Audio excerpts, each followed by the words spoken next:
toute la vérité sur le sucre. Savez-vous pourquoi le sucre est mauvais pour vous? La plupart des personnes ne le savent pas et souvent se disent « Bah, ce n'est pas un peu de sucre qui va me faire mourir ». Un peu? Non, mais beaucoup, oui. Et vous n'imaginez pas la quantité de sucre que vous consommez au cours d'une journée sans même le savoir. Et le véritable problème, c'est ce que le sucre fait à l'intérieur des cellules de votre corps. C'est la manière dont il encrasse vos mécanismes internes, entraînant des maladies. Si vous saviez exactement pourquoi le sucre est si mauvais pour vous et ce qu'il fait à votre corps, je vous assure que vous ne regarderiez pas de la même façon. Un morceau de gâteau, des bonbons, des boissons gazeuses sucrées, des jus de fruits, de la crème glacée, ou bien vous éviteriez de nourrir vos enfants avec du sucre. Vous savez déjà que le sucre fait grossir et vous apporte un excès de calories sans nutriments bénéfiques. Mais ce que vous ne savez peut-être pas, c'est comment le sucre peut vous tuer.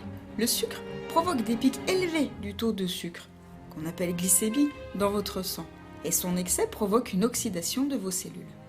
Cela va entraîner une apparition précoce des rides, la vue qui baisse, tous les organes qui s'encrassent. Vous digérez moins bien, vous cicatrisez moins vite, vous avez du mal à récupérer après un effort ou après un manque de sommeil. Des douleurs apparaissent dans vos articulations, votre dos vous fait mal plus souvent. L'état de vos pieds et de vos mains se détériore, tout cela à cause du sucre qui abîme très rapidement les petits vaisseaux sanguins et se répercute donc dans tous les organes.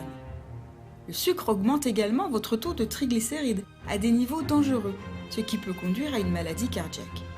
La consommation fréquente de sucre cause aussi le diabète de type 2 sur le long terme, parce que vous surchargez votre pancréas et votre sensibilité à l'insuline. Le sucre ralentit également vos globules blancs, ce qui favorise les infections et peut même favoriser l'apparition des cellules cancéreuses. Effrayant, n'est-ce pas? De petites quantités de sucre naturel ne sont pas un problème. Les dommages réels se produisent lorsque vous mangez un morceau de gâteau, des bonbons, une boisson sucrée. Les sodas sont redoutables. Vous pouvez ingérer 40 à 80 grammes de sucre d'un coup. Remplacez le sucre blanc par du miel, par du sirop d'agave, par du fructose, par du sucre de coco ou de la stevia. C'est délicieux et de plus, c'est bon pour votre santé. Alors foncez! À bientôt pour la suite!